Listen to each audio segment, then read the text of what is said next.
total quality management. Nah, di MAU sendiri total quality management ini sangat penting sekali. Jadi harus Anda ketahui karena total quality management ini adalah salah satu sistem yang mulai yang ada dari Jepang. Kenapa disebut quality management? Sebenarnya perbaikan secara kita ada nanti menjadi sebuah travel ataupun sebuah KPIH itu yang namanya perbaikan harus karena travel atau KPIH itu adalah potensi dengan pelayanan jasa. Jadi kita harus mengutamakan pelanggan dengan pelayanan yang sangat tinggi. Makanya Anda harus fokus dengan materi total quality management. Definisinya apa? Merupakan suatu pendekatan dalam menjalankan usaha yang mencoba untuk memaksimalkan daya saing organisasi. Jadi total quality management ini adalah melakukan perbaikan secara terus-menerus. Jadi kalau misalkan sebuah perusahaan di lembaga pendidikan atau misalkan KPIK ataupun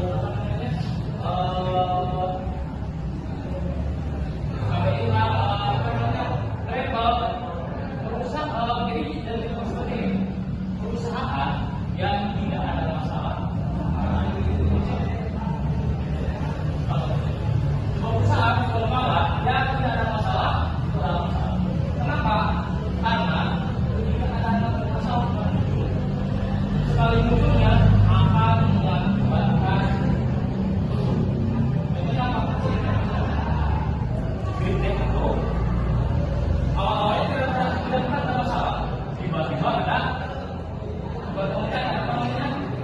urusan kontrak sampai sekarang bosnya itu kena sama pajak yang begitu atau bagaimana. Itu adalah perusahaan yang tidak ada masalah. Makanya kita harus tahu melakukan dengan secara terus. Kenapa? Apalagi di total quality control. Jadi berjalannya sebuah sebuah travel karena Anda mengutamakan pelanggan kita puas berarti bagus servis kita. Tapi kalau servis kita kurang bagus, ya itu pelanggannya akan berkurang. Nah ini yang pertama, kepuasan pelanggan dan daya saing.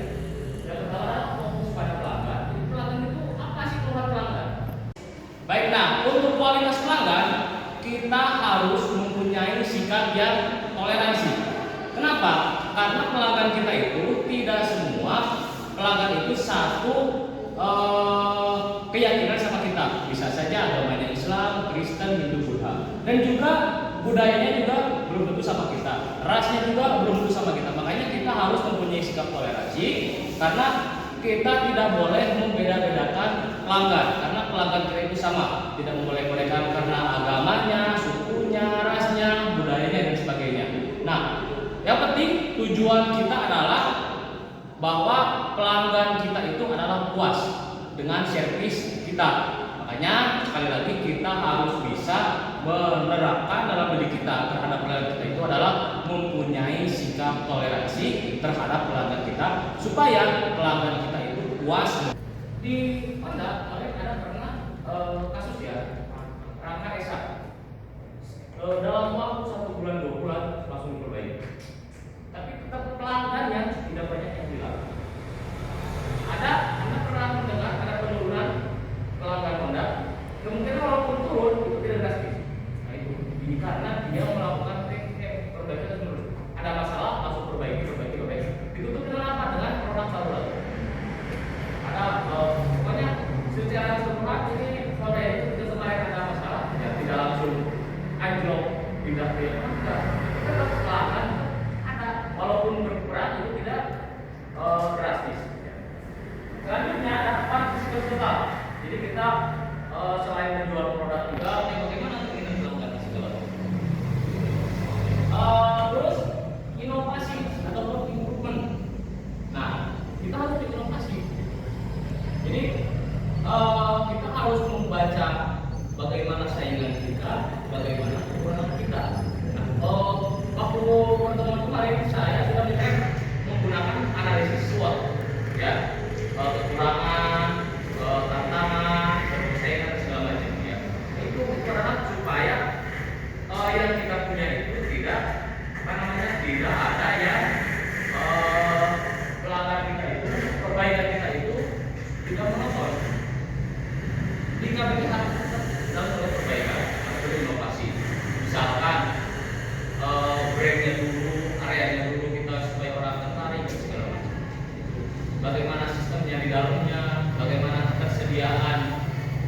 fasilitasnya itu sangat mempengaruhi pelanggan kita. Misalkan datang kita ke kantor KBH atau ke kantor travel, kita mau datang haji dan umroh, ternyata di dalamnya tidak ada kursi, tidak ada orang, tidak ada yang menyambut, kita enak dari situ. Ya kan? Apa maksudnya? Aduh, kok kita mau datang aja sudah kayak gitu. Nah, itu yang harus ditingkatkan. Nah, mungkin mudah-mudahan Anda nanti kemudian dan 2 semester lagi Anda akan melakukan magang. Dia sudah lebih awal menggunakan teknik itu karena dia ketika sedang menjual produk supaya pelanggannya selalu banyak, karena dia selalu melakukan secara perbaikan, secara ada perbaikan. Nah ini yang pertama, kepuasan pelanggan dan daya saing. Yang pertama adalah fokus pada pelanggan. Itu pelanggan itu apa sih keluhan pelanggan? Di mana kemarin ada pernah kasus ya, Rangka Esa. Dalam waktu 1 bulan 2 bulan langsung diperbaiki. Tapi kita pelanggannya tidak banyak yang hilang. Anda pernah mendengar ada penurunan pelanggan Anda? Kemudian walaupun turun itu tidak drastis. Nah itu karena dia melakukan teknik perbaikan terus. Ada masalah langsung perbaiki.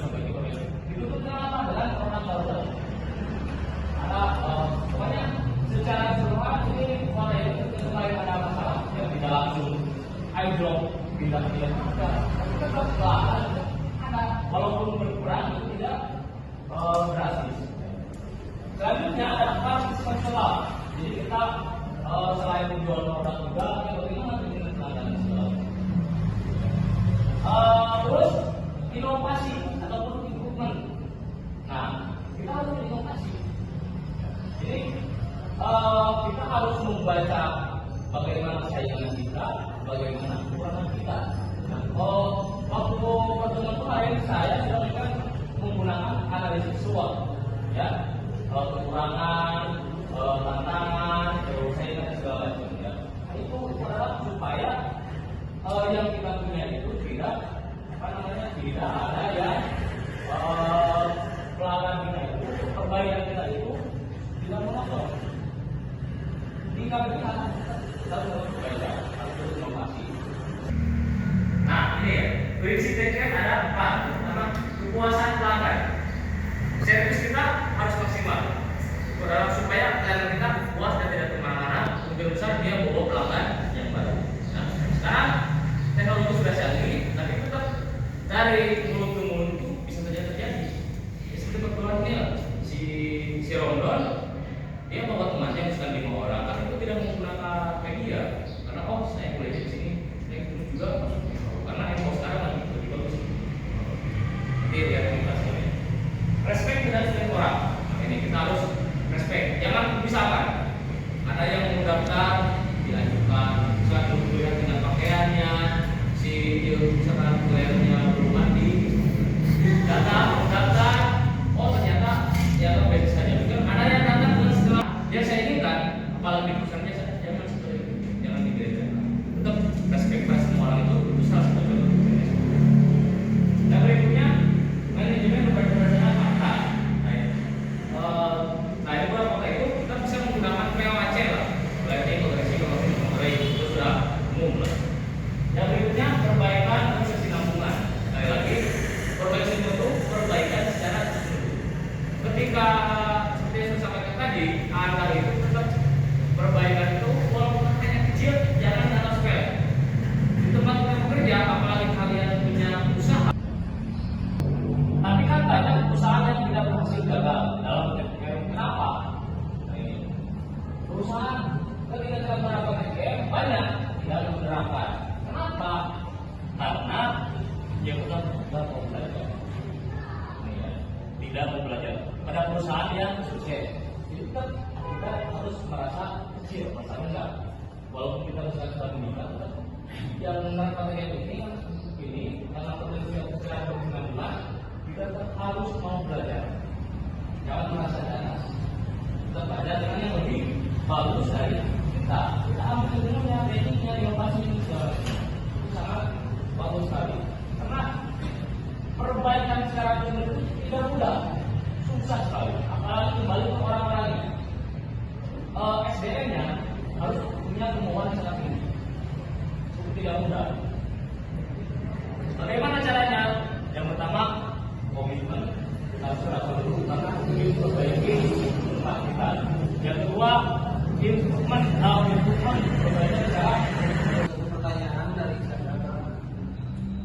dari tadi perkataan Bapak bahwa perusahaan yang tidak memiliki masalah adalah perusahaan yang bermasalah. Nah, saya pernah mendengar bahwa apakah perusahaan Nokia, perusahaan yang berjalan dalam pakai, termasuk perusahaan yang tidak menggunakan total quality management, karena ownernya sendiri mengakui bahwa dirinya tidak melakukan kesalahan, tetapi itu berada dengan Oke, itu bagus. Dan saya pernah dalam studio. Di awal 2000-an, mungkin Anda sudah berapa ya? Oke, bisa tahu. Nokia itu ketika saya zaman SD 2000 sampai 2008. Setelah Nokia munculnya BlackBerry. Perusahaan Nokia sangat meningkat sekali, bagus sekali. Rasanya sangat bagus sekali. Muncul BlackBerry, Samsung sama Sony Ericsson itu masih sudah ada, tapi dia levelnya masih tidak se-booming Nokia. Nah, tiba-tiba muncul BlackBerry, sama dia BlackBerry juga sama, ya hasilnya sama dia. Tiba-tiba hancur, tapi yang bertahan adalah Samsung. Pertanyaannya, menggunakan total untuk Nokia, dia menggunakan TPM. Cuma dia dan kita